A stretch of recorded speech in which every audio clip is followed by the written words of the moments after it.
Dans l'assemblée des saints, assoiffé je me tiens, que ton onction descende sur moi. Conscient que mon destin est dans le creux de ta main, que ton onction descende sur moi. Je suis disposé, assoiffé, que ton onction descende sur moi. Je suis disposé, assoiffé, que ton onction descende sur moi.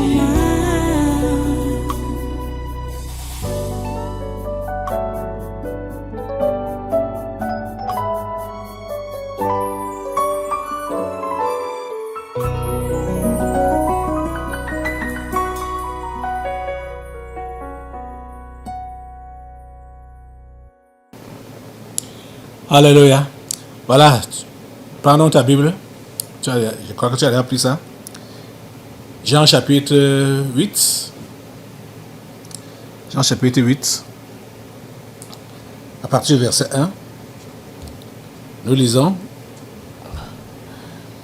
Jésus se rendit à la montagne des Oliviers, mais dès le matin, il alla de nouveau dans le temple, et tout le peuple vint à lui.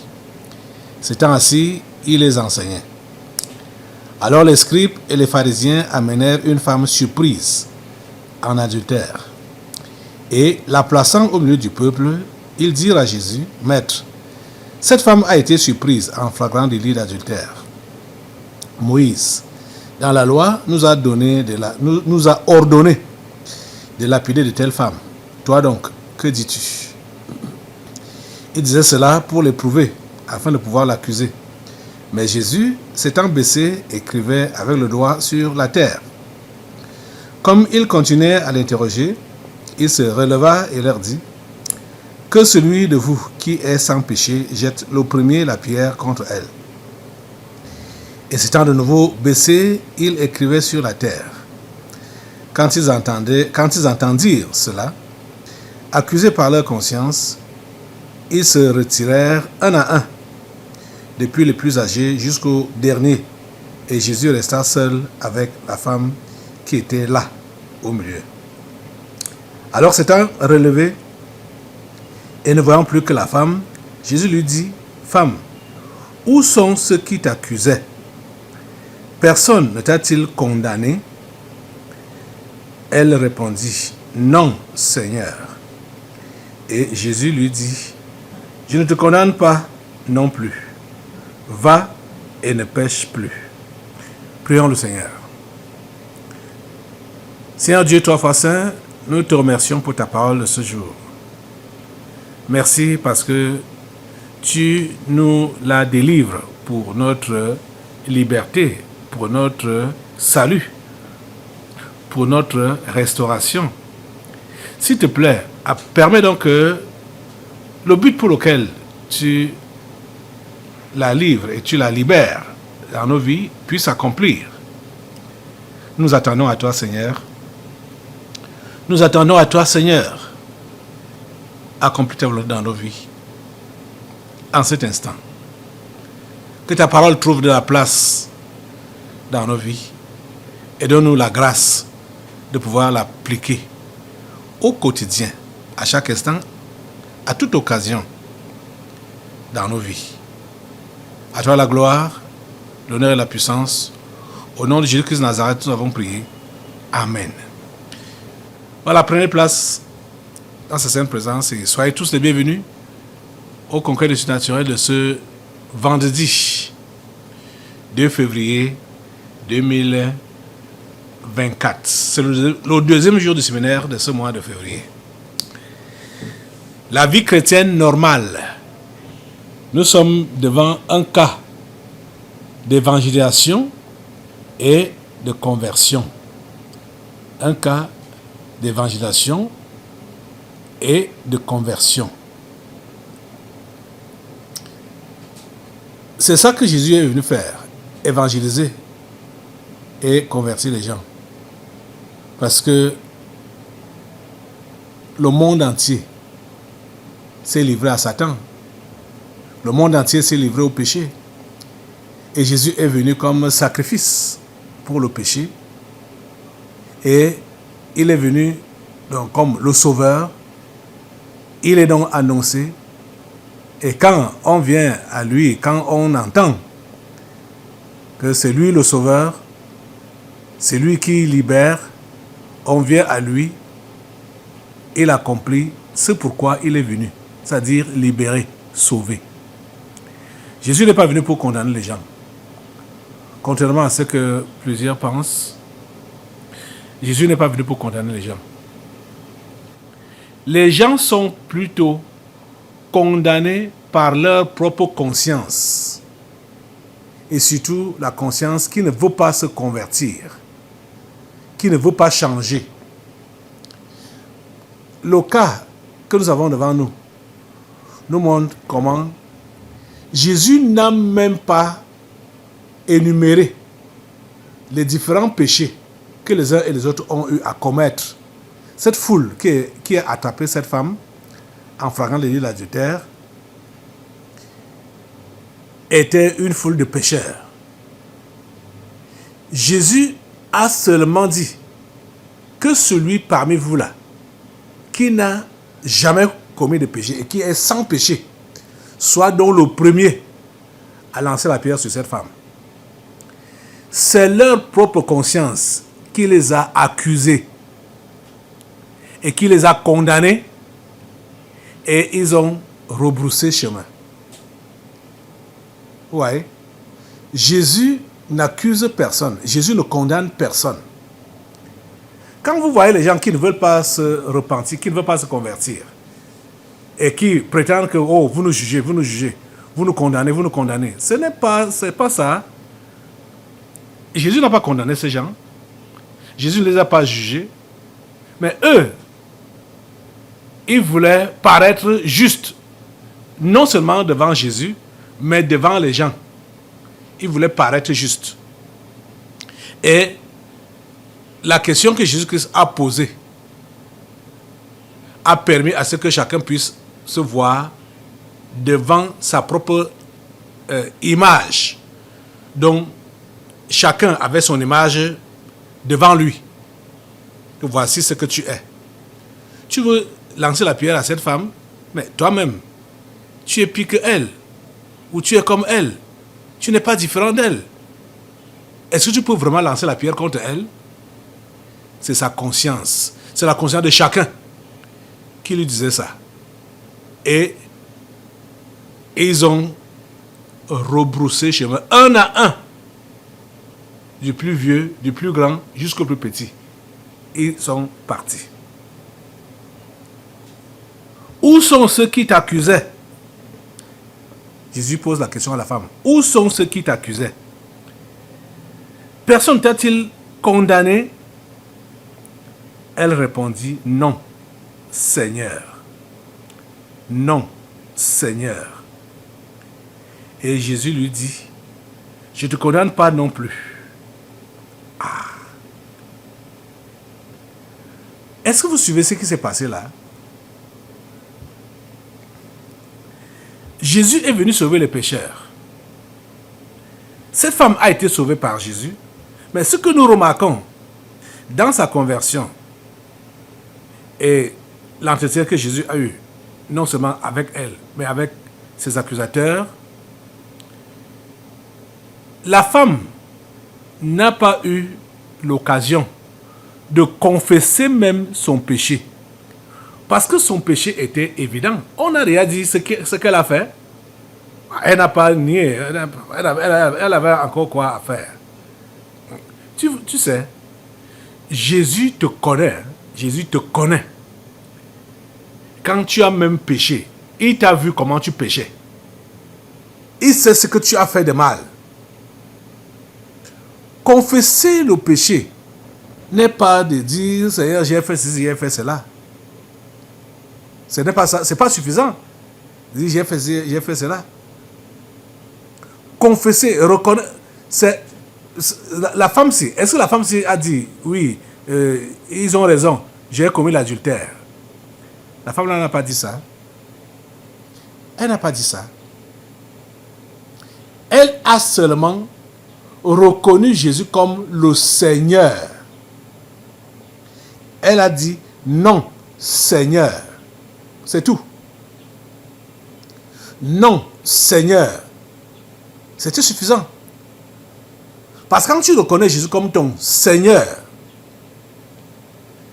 le Seigneur, c'est celui à qui tu dois la soumission totale, l'obéissance totale. C'est lui qui a la décision sur ta vie, te faire vivre ou te faire mourir. Elle a dit non, Seigneur. C'était suffisant. Et Jésus lui a dit, je ne te condamne pas non plus. Vous voyez? Elle a reconnu Jésus comme Seigneur. Est-ce que vous savez ce que la Bible dit par rapport à ce que j'enseigne là? La Bible dit que quiconque invoquera le nom du Seigneur sera sauvé. Rappelez-vous également du brigand à la croix. On parle de deux brigands. Ils ont eu à faire de mauvaises choses. Toute leur vie. Ça les a rattrapés. Ils ont été condamnés. Et condamnés à mort. Leur jour d'exécution a coïncidé avec le jour de l'exécution de Jésus. L'un des deux s'est repenti. Il s'est repenti. Étant sur la croix, à quelques minutes avant de mourir, cet homme n'a pas eu l'occasion de raconter tous les braquages qu'il a eu à faire, de raconter tous les viols qu'il a eu à faire, à commettre, les vols qu'il a eu à faire. Il n'a pas eu le temps de raconter tout ça. Il a dit quoi à Jésus? Souviens-toi de moi quand tu reviendras dans ton règne. Il a reconnu Jésus comme roi. Revenir dans le règne, dans ton règne, et qu'il reconnaît Jésus comme le roi, donc comme le Seigneur. Souviens-toi de moi. Il avait d'abord dit à son camarade, nous méritons ce qui nous arrive là, mais celui-ci n'a rien fait. Nous méritons ce qui nous arrive, mais celui-ci n'a rien fait. Il n'a pas commencé à écrire la liste de ses péchés. Mais il a reconnu en Jésus le roi qui doit revenir. Et Jésus lui a dit, aujourd'hui même, tu iras avec moi au paradis. Aujourd'hui. Et quand cet homme a été exécuté là sur la croix, Jésus, il a demandé ce que Jésus lui avait dit. C'est accompli. Puisque déjà, je crois que allons un peu sur la scène là, la scène du brigand à la croix.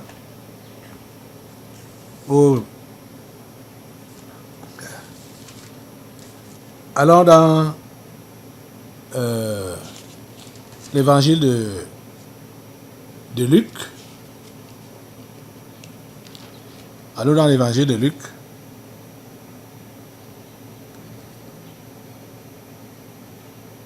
Ok.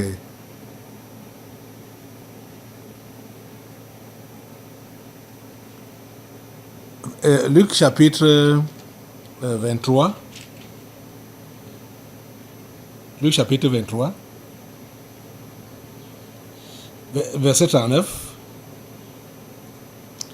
L'un des malfaiteurs crucifiés l'injuriait, disant, n'es-tu pas le Christ? Sauve-toi toi-même et sauve-nous. Mais l'autre le reprenait et disait, ne crains-tu pas Dieu, toi qui subis la même condamnation? Pour nous, c'est justice, car nous recevons ce qu'ont mérité nos crimes, mais celui-ci n'a rien fait de mal. Et il dit à Jésus, souviens-toi de moi quand tu viendras dans ton règne. Il a reconnu en Jésus le roi. C'est tout. Souviens-toi de moi quand tu viendras dans ton règne. Jésus lui répondit, je te le dis en vérité, aujourd'hui, tu seras avec moi dans le paradis. Aujourd'hui. Il était déjà environ la 6e heure et il y eut des ténèbres sur toute la terre jusqu'à la 9e heure. Le soleil s'obscurcit et le voile du temple se déchira par le milieu. Jésus s'écria d'une voix forte, « Père, je remets mon esprit entre tes mains. » Et en disant ces paroles, il expira. Ouais. Donc, Jésus a même eu le temps de le dévancer au paradis. Parce qu'il a dit, aujourd'hui même, Jésus, c'est l'endroit là que je voulais me rassurer, que Jésus l'a dévancé.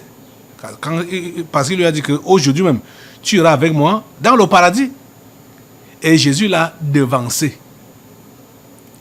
Il a dévancé. Qu'est-ce qui a fait sauver cet homme? Il a reconnu que Jésus était le roi. Et a demandé à Jésus de se souvenir de lui. Pas lui rappeler les mauvaises choses qu'il a eu à faire, les vols, les braquages, les viols et tout ça là, non. De se souvenir de lui dans sa grâce. Et cet homme a obtenu la grâce de Dieu. Il a été sauvé. La femme adultère, même chose. Je ne te condamne pas non plus. Va et ne pêche plus. Le consigne que Jésus-Christ donne à cette femme, c'est ça qui compte beaucoup. Et c'est ça qui fait l'objet de notre sous-thème, la vie chrétienne normale.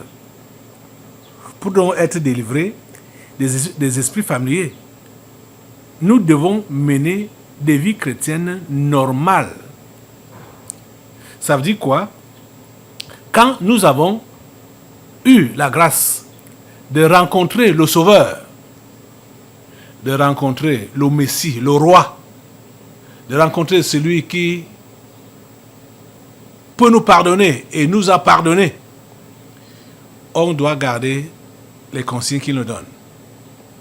Et le consigne essentiel que Jésus-Christ donne, c'est de ne plus continuer dans la même voie de dépravation. Va et ne pêche plus. C'est tout. C'est tout. Ça ne prend même pas ces paroles. Ça ne prend même pas 1 minute. Pas même 30 secondes.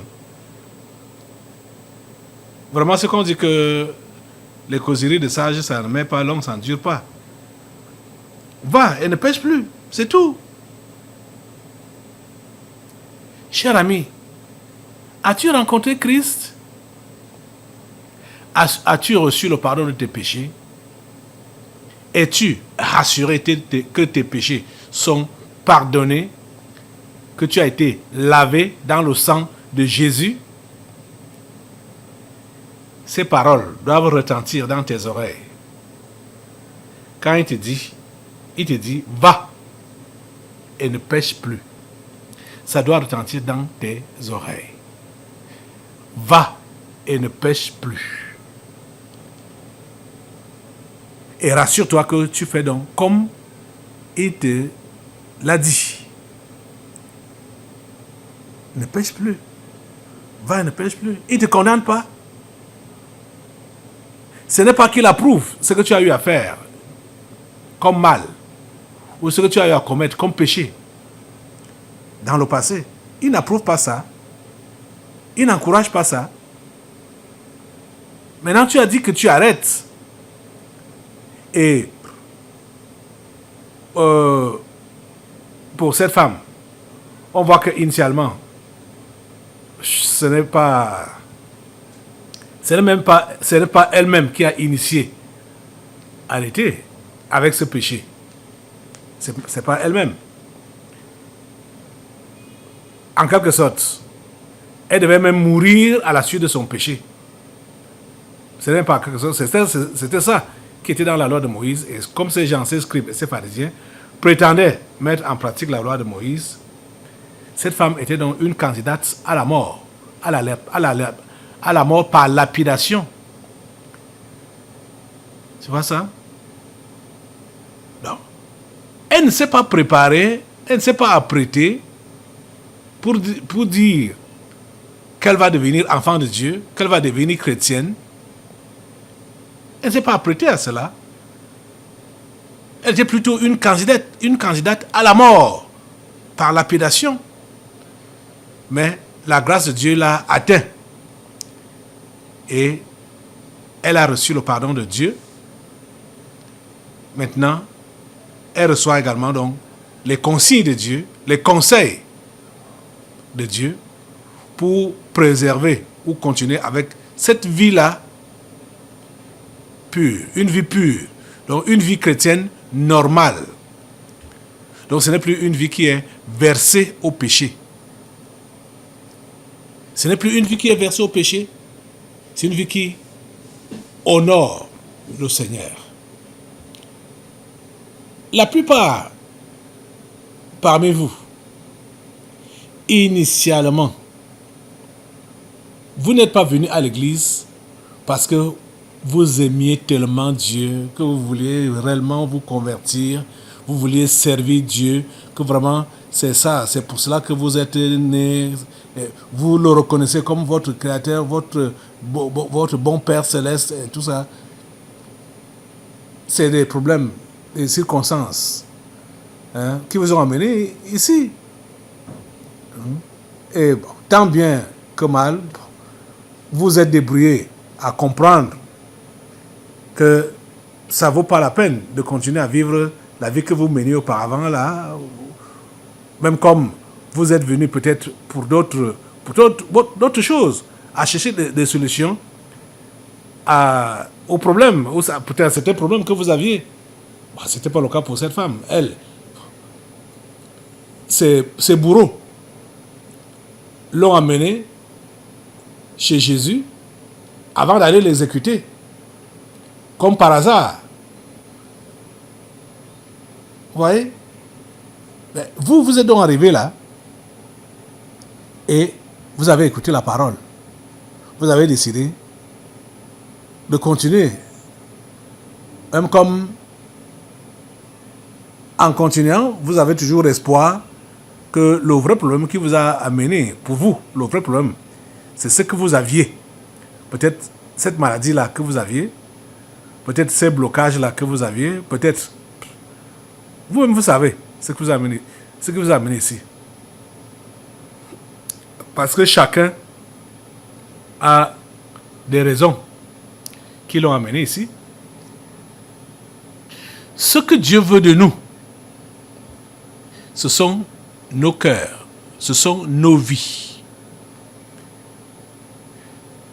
Ce que Dieu veut de nous, c'est nous-mêmes. Vous comprenez?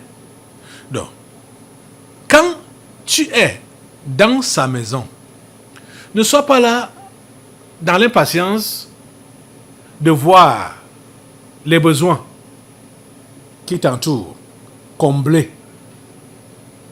Ne sois pas dans l'impatience de voir ces besoins-là comblés. Livre-toi à lui.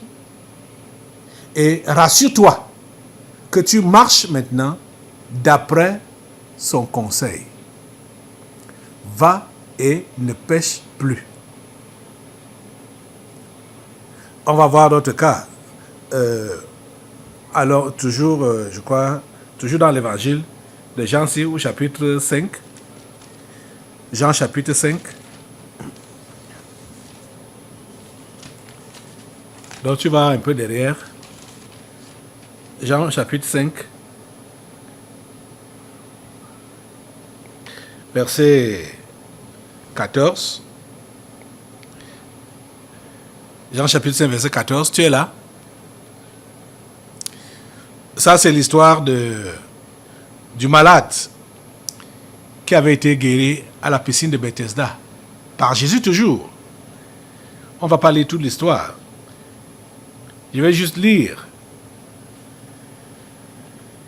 le verset 14. Depuis, Jésus le trouva dans le temple. Jésus a guéri cet homme. Jésus ne s'est pas, du moins, ne s'est pas dévoilé à lui quand il avait guéri.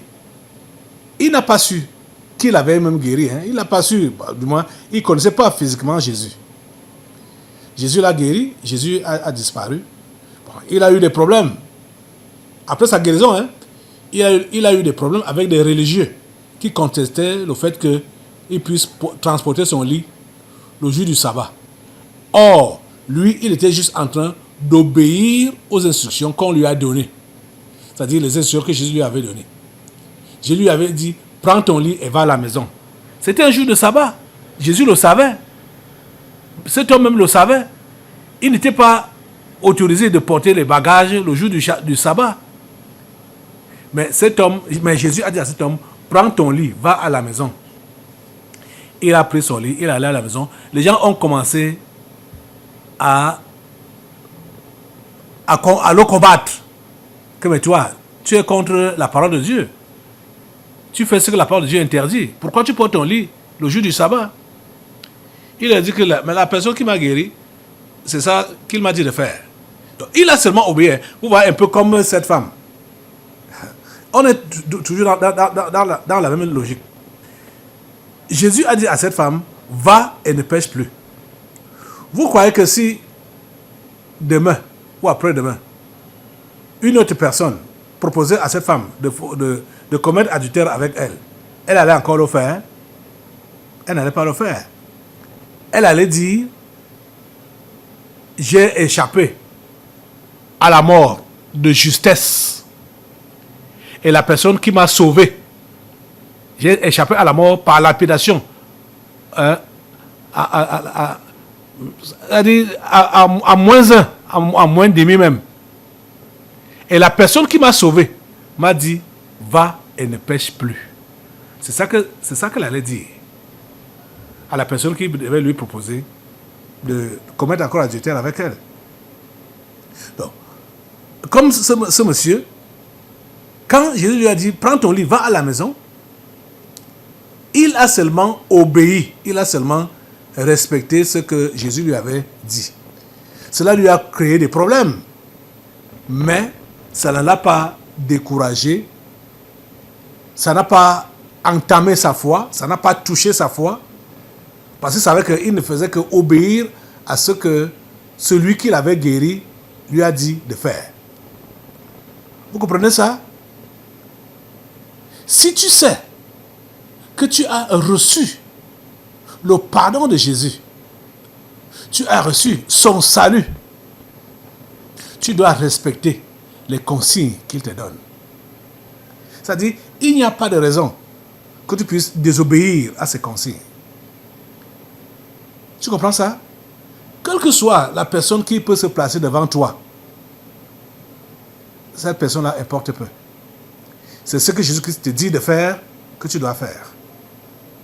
Ou ce qu'il t'a demandé de faire que tu dois faire. Tu comprends ça? Ok. Donc, peut-être on va revenir sur ce cas après. Mais je vais lire le verset 14, donc, Jean 5. Donc, depuis, Jésus le trouva dans le temple et lui dit, voici, tu as été guéri. Ne pêche plus, de peur qu'il ne t'arrive quelque chose de pire. Ici, Jésus a été un peu long dans son conseil. À la femme, il avait seulement dit, va et ne pêche plus. C'était un problème de péché d'adultère. Pour ce monsieur, on ne sait pas quels étaient ses péchés, mais on comprend que sa maladie a été c'était les conséquences d'un péché. Par ce conseil que Jésus-Christ lui donne. Quand Jésus lui dit, voici tu as été guéri. voici, tu as été guéri. Ne pêche plus. Il ne dit pas ne pêche pas. Mais il dit ne pêche plus. De peur qu'il t'arrive quelque chose de pire. Vous comprenez que cet homme avait été paralysé suite à la mauvaise vie qu'il menait auparavant. Jésus l'a guéri sans lui avoir même prêché l'évangile, sans lui avoir prêché la repentance. Et quand il est guéri, c'est après qu'il voit Jésus et Jésus lui dit, la vie que tu menais auparavant, ne mène plus cette vie-là. Parce que ça peut t'amener loin. Ça peut t'amener en enfer. Tu comprends, non? Ça m'étonne souvent de voir qu'il y a des gens qui obtiennent les miracles de la part de Dieu. On a vu plusieurs cas ici. Les gens viennent ici avec des maladies, avec des possessions et tout ça. Jésus les délivre. Eux, au lieu de suivre Jésus, de se préserver, et ils continuent dans les pratiques malsaines. Vous voyez? Ils continuent dans le mal. Ils continuent dans le péché. Jésus dit, ne pêche plus de peur qu'il t'arrive quelque chose de pire. Vous voyez ça? Donc, maintenant, mène une vie chrétienne normale. En fait, c'est ça que Jésus voulait dire à cet homme. Vous voyez que cet homme ne savait pas qui l'avait guéri. Parce que c'est quand Jésus lui donne ce conseil, au verset 15, on dit que cet homme s'en alla et annonça aux Juifs que c'était Jésus qui l'avait guéri. Il ne savait pas que c'est Jésus qui l'avait guéri. Il ne savait pas ça. Mais il y a des gens qui viennent ici. Ils savent que c'est Jésus qu'on prêche ici. Et quand ils reçoivent la guérison, et que c'est même au nom de Jésus qu'on prie pour eux, ils font comme s'ils ne savent pas qui a fait ça. Ils font comme si c'était un hasard. Hein? Parce qu'il y a même certains qui viennent juste s'asseoir là, soit ils ont écrit des lettres pour annoncer leur maladie, tout cela. Le pasteur n'a même pas lu ça en public et n'a pas mentionné leur cas en public. Ils sont là, ils viennent aux réunions, ils viennent, ils assistent et tout. Après, ils obtiennent leur guérison ou la solution à leur problème. Ils prennent comme si c'était un hasard qui est arrivé, que leur chance a souri. Ils ne vont pas maintenant, ils ne vont pas vivre selon le conseil de Dieu. Ils ne vont pas vivre la vie chrétienne normale. Ils négligent. Ils disent que c'est comme le hasard les a guéris, ou la chance les a guéris. Vous devez comprendre que quand vous obtenez la faveur de Dieu, la grâce de Dieu, vous devez persévérer dans son conseil ou dans ses prescriptions. Vous devez mettre en pratique ses conseils. C'est-à-dire mener une vie qui corresponde à son enseignement. Une vie qui corresponde à sa parole. Vous comprenez? La vie chrétienne normale. Donc, on n'est pas là juste pour chercher les grâces. On n'est pas là juste pour chercher la guérison. On n'est pas là juste pour chercher la délivrance. Mais là, quand bien même nous avons donc reçu ces délivrances ou ces grâces ou ces guérisons, il faut que nous continuions à nous éloigner du péché, nous éloigner du mal et garder la parole de Dieu. Vous comprenez ça? Les amis, nous allons continuer demain avec ce séminaire. Mais il faut que tu retiennes une chose. Les consignes de Jésus après sa visitation, les consignes qu'il donne, ou les conseils qu'il donne, il faut les appliquer. Et ça, ça ne va pas loin. Ça tourne autour de l'obéissance à sa parole. Ça tourne autour de garder sa parole et de se préserver du mal ou du péché. Comprenez? C'est ça qui va te permettre, puisque les gens vont te demander, comme on avait, on va revenir sur le cas de l'homme à la piscine de Bethesda. Puisque quand les gens vont te rencontrer demain, et on va te dire, mais qu'est-ce que tu es devenu comme ça? Ça sera donc l'occasion de leur dire que, voilà, j'étais ceci, et la personne qui m'a changé ou qui m'a guéri m'a donné cette ligne de conduite. Ça te facilite l'évangélisation. Donc voilà, aujourd'hui, prends cet engagement-là de respecter les consignes que Jésus-Christ te donne. Prions le Seigneur. Lève-toi pour prier le Seigneur. Seigneur Dieu Tout-Puissant, je vais te remercier pour ces hommes et ces femmes.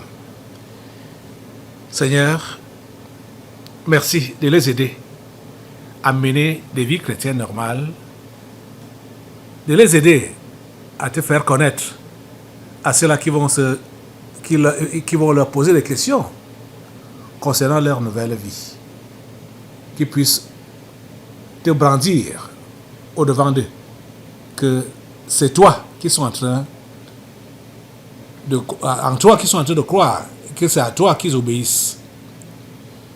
Merci Seigneur, parce que tu le fais. Au nom de Jésus de Nazareth, j'ai prié. Amen.